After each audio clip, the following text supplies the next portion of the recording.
గంగమ్మ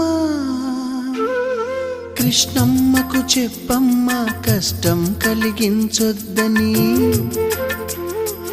యమునకు చెప్పమ్మ సాయమునకు వెనకాడొద్దని,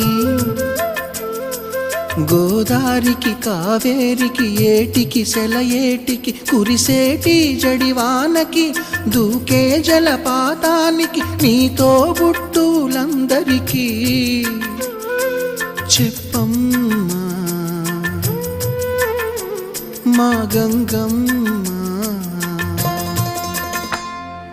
జీవనదివిగా ఒక మోక్షనిధివిగా పండ్లు పూలు పసుపుల పారాణి రాణిగా